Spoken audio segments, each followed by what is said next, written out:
नमस्कार मित्रों, मी आता शेवगा प्लॉट 1 मध्ये आहे. फ्लॉवरिंग एकदम तगडं आहे, ओपन पण होत आहे.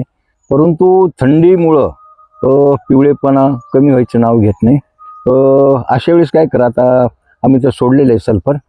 काल मॅग्नेशियम सल्फेट एकरी 4 किलो दिलेले. काय झालं, अति पाऊस झाला, त्याच्यामध्ये सुरुवातीला त्याची वाढ वगैरे थोडं समाधानकारक झाली नाही.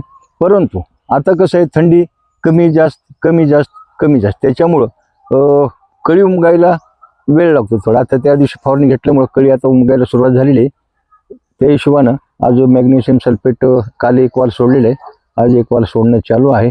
जर कोणी शेतकरी ह्या प्लॉटसोबत असतील आणि पाठीमागच्या व्हिडिओमध्ये जे सांगितलं होतं सल्फर सोडा, त्याने जर सोडलं नसेल तर सल्फर सोडा. सल्फर सोडला असेल मॅग्नेशियम सल्फेट एकरी 4 किलो द्या, म्हणजे काय होईल, स्थिर स्थावर राहील शेवगा. याची काळजी घ्या. आता फुल वगैरे उमगायला चालू आहे का.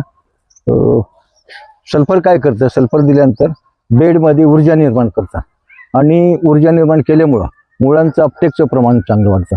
त्यासाठी जे आम्ही शेतकरी मित्रांनी सल्फर द्या. सल्फर दिला असेल तर मॅग्नेशियम सल्फेट एकरी 4 किलो सोडा. नमस्कार.